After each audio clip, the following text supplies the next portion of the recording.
In this lecture, we'll create a unique particle explosion for when our player ship is destroyed, taking advantage of Unity's unique prefab variant system.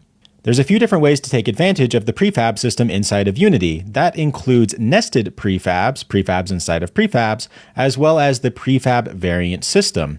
For example, inside of our player rig at the moment, we have our left and right lasers as child game objects of our player rig. And even though we've renamed them left and right laser, they are both prefabs of this laser game object that we have saved in our prefabs folder. So what would happen if we were to actually prefab our entire player rig? Let's go ahead and do that. We might need that later. If you take a close look at your hierarchy, you can see that the player rig is its own unique prefab, as well as this left and the right laser has a unique icon compared to the rest of the child game objects inside of player rig. If you were to right-click the player rig and go into prefab, you can what's referred to as unpack the prefab. If you just unpack it directly, you'll see that each individual prefab inside as a child game object is still left as its own unique prefab. So if I go ahead and undo that and make that a prefab again, if you were to unpack it completely, it will not only unpack the prefab itself, but also all of its child game objects as well. Go ahead and undo that one more time. We can go ahead and keep our player rig as a prefab just in case we need it later. With that Control Z, let's actually just scroll on over here quickly to give us some empty space over here in our scene.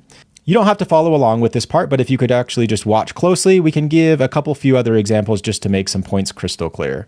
If I create a 3D game object, let's just call it cube, don't even need to rename it, and just make it significantly bigger in our scene view, something like around the 20 scale, and prefab that, we now have this cube prefabbed.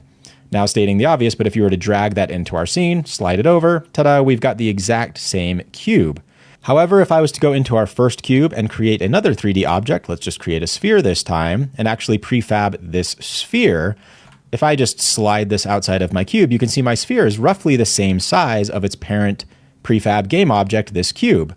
However, if I was to drag this prefabbed sphere into my scene view, okay, well, wait, what just happened? It's significantly smaller. Well, that's because over here, our scale is set to 111. Our sphere that we prefabbed also has a scale of 111, but it's a child game object of our cube that has a scale of roughly 20. It's one of the reasons that in our player rig, inside of our player ship, we have our actual models as a child component of a model empty game object that always has a scale of 111. If I drag back in my sphere into, say, this first parent game object that's also prefabbed, it didn't actually change its size at all in the scene view. You can see it's really still very small, but it did actually change its scale properties to properly reflect what it would be inside of world space. And if I wanted to, say, modify this value to be the same as this value or vice versa, I can just come up here and apply it to our sphere prefab, and it will shrink the other prefab sphere as well. Alternatively, I could go onto my first cube. You can see this little icon over here in my hierarchy has this little tiny green plus button, which is saying these game objects are new to the actual prefab cube itself. I could do the same inside of cube number 1, just come over here, apply these changes to the prefab, and you can see I've once again got these two little teeny tiny spheres as child game objects of my cube prefab. And this teeny tiny plus icon has gone away. Let's get rid of those in my hierarchy, and let's actually bring in my destroyed VFX that we've been modifying previously. I'll delete my cube and my sphere prefab from my folder, don't need those anymore. I'll drag in my destroyed VFX into my scene view just so we have something a little bit prettier to look at. Well, at the moment, it's this nice glowing orange, something like a natural sort of explosion sort of color. Well, what if I actually want our enemy ships to have a specific sort of destroyed VFX, and I want my player ship to have some sort of different effect, even if it's something as simple as a different color? So you could, of course, go into your prefabs folder, duplicate it with Control D, name it to something like player ship explosion, and then modify the values appropriately. That would be just fine. When you're dealing with something like only 2 prefabs, it's probably a reasonable approach. Now, that's not really too big of a deal if you only have 2, but what if you were to have dozens or even hundreds of different explosion prefabs in our Unity project? That might get a little bit tedious if I want to make one individual change that's applied to all the explosions. Let's actually not create that prefab. We definitely don't want it set up that way. And that's when prefab variants come into play and really start to shine. You can have multiple prefab variants that are all prefabs themselves that are able to be modified, but they all link back to the same prefab parent. If you want to make a specific change that will apply to all each individual prefabs, you can do that as long as they're all linked to the same parent. If you say want to change the scale of each individual explosion because for whatever reason you want every explosion in your game to be either bigger or smaller, you can modify that directly in the parent and it will apply it to each individual prefab itself. You can even have variants of variants that operate in the exact same way. We're not going to have much of a use case for this in this specific project, but if you were to build and expand on this project, for example, you might do something like have 3 different fighter explosions, 3 different frigate explosions, and 3 different mothership explosions, for example. And they can all be variants of variants that all link back through a similar hierarchical structure like in C# or Unity. It flows in a very similar way. Let's go implement something like this using our explosions back in our project. Instead of just duplicating this and creating another prefab parent, let's actually now right-click this destroyed VFX prefab directly in our folder, right-click, create, and I think it's under scene. You can then create a prefab variant child of this now parent prefab. Let's go ahead and name this our player destroyed VFX. And if you look closely at this icon here, you can see it's a slightly different icon with these striped lines compared to a normal prefab.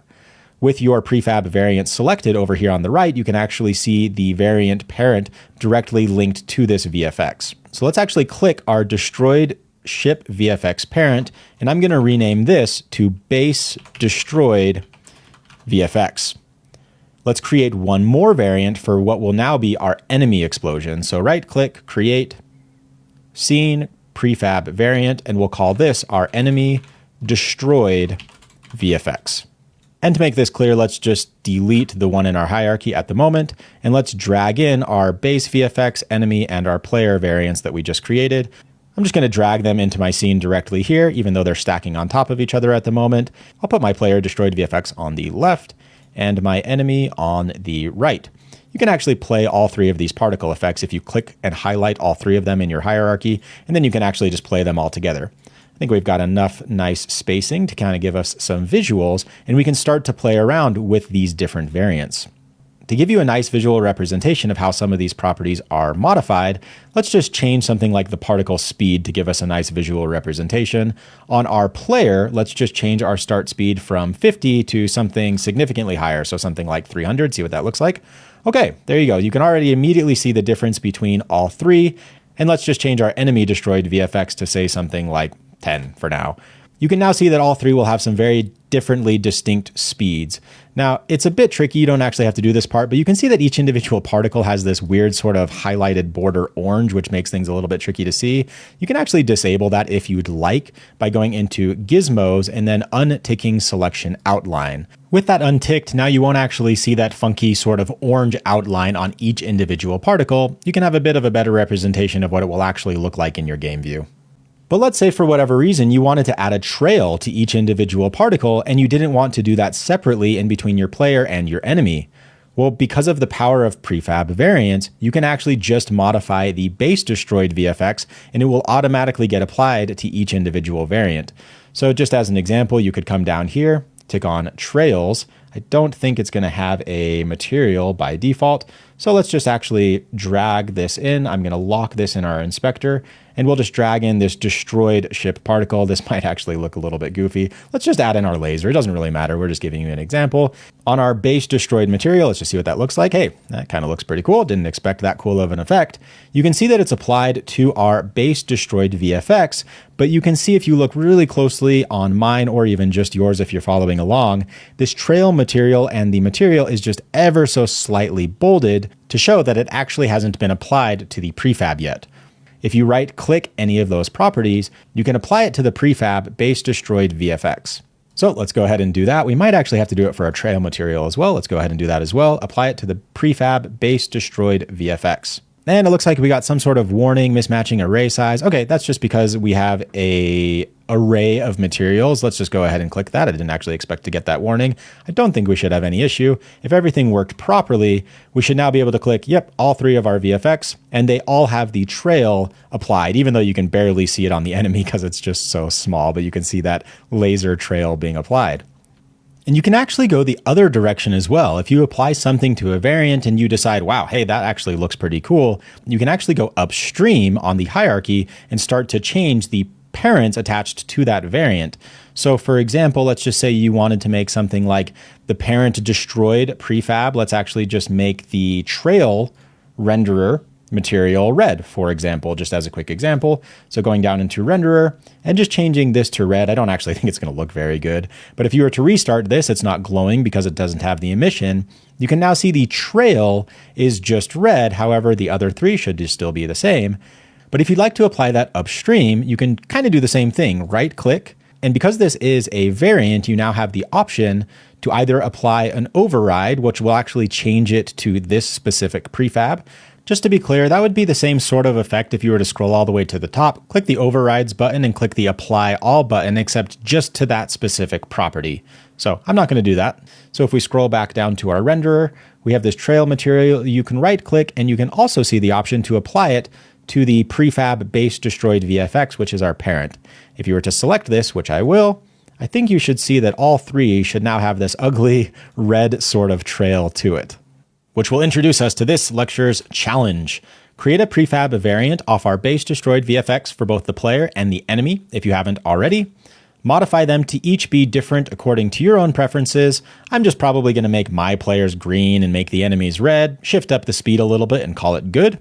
Afterwards, a bit of a stretch goal, instantiate the new player explosion in our collision handler class in place of our console debug statements and destroy our player ship. You should have everything you need at your disposal to give this challenge an honest effort and implement everything on your own. Pause the video, I'll see you back here in a few moments and we'll go through my solution together. Welcome back. I'm not going to be overly fancy with mine. I don't really want trails on any of my VFX, so I'm just going to go ahead and unclick trails on my base destroyed VFX. I'm just going to make sure I apply that to the base destroyed VFX prefab, which will then in turn, of course, apply it to all of its variants. I'm going to revert the speed of my particles back to just the original, the base. I'm not sure if I can actually highlight both and modify both at the same time. I think I can. So it has this nice little hyphen showing they're at different speeds at the moment. If I right click, we should have a setting called revert. Very cool. That will revert us to our parent prefabs settings. So now I think we should have all three about the same. Yep, looking pretty good. Like I said, I'm not going to be too complicated. I'm just going to keep my enemy destroyed this sort of glowing orange and red, and then make my player ship explosion green. So to do that, let's go to my player destroyed VFX. I've got my destroyed ship particle right here. I will just duplicate that, however, and I'll just rename this destroyed ship particle green. And I think I'll just rename this one over here, destroyed ship particle orange, just to be explicit if I come back to it in the future. Let's change my green particle that I have selected just to a nice sort of pleasant green to look at. I think that should be all we need. In my player destroyed VFX, scrolling down to my renderer, it's currently got the orange. I'll just go ahead and drag in my green. I don't actually know which one it is because I've got these ellipses cutting it off. I'll just go ahead and click and manually search for green to make sure I select the right one. All right, let's go ahead and give it a look. I've got my players as a green explosion and my base and our enemy is this nice sort of orange and red. Looking good. I'm just going to make sure that all prefabs actually have everything applied to it correctly and we don't have any sort of overrides. This player destroyed VFX, we do need to make sure we actually apply it to the prefab. If we delete it from our hierarchy now, it's not actually going to save to the prefab in our actual assets prefabs folder. So let's go ahead and do that. Overrides, apply all, and saved. Alternatively, some people might have a preference if you can click this little right caret and it will actually go into the prefab itself and every single thing you modify will be saving to the prefab in real time. With those properly saved, let's go ahead and delete those from our hierarchy. And let's head into our collision handler class to make sure we properly apply the player VFX when our player gets destroyed. So scripts and collision handler. I'll go ahead and double click that. Let's open that up in VS Code. We've got some similar logic that we can steal from our enemy class. I'm just going to actually place my cursor at the very end of this line, press Control-C to copy, and I'll just paste that at the top of my collision handler class, and the same as our enemy. And the same for actually instantiating. I'm going to go ahead, same thing, Control-C to copy, get rid of these debug.log statements, and just paste my instantiate method in, and make sure I destroy the game object this class is attached to, which will be our player ship. That way we're instantiating our destroyed VFX, which is this serialized field here, at the transform.position of our player, and quaternion.identity to spawn in with no rotation. All right, let's go try that out back in Unity. Open up our player rig, open up our player ship, and we should just need to, in our collision handler class, if I can find it, find our destroyed VFX prefab. I'll go ahead and lock that in the inspector to make sure it doesn't toggle away. And let's go ahead and drag my player destroyed VFX into that field. Let's just make sure that our test enemies are using the correct destroyed VFX. It looks like they still have the base destroyed VFX attached to it, which technically they're the exact same at the moment. Because we haven't unpacked these prefabs correctly yet, we're still not going to be able to just apply each individual one to the prefab directly. So for now, let's just select all four, lock it in our inspector, and drag in our enemy destroyed VFX. In the next lecture, we'll properly handle prefab variants for our enemies. Let's just blow up our game view, make sure everything is working correctly. Let's blow up one enemy spaceship, nice, and crash our ship, and nice. We've got the green explosion for our player as well. Of course, our player rig is still moving around and whatnot. We don't actually have any controls with our input. That's fine, we'll fix that later on.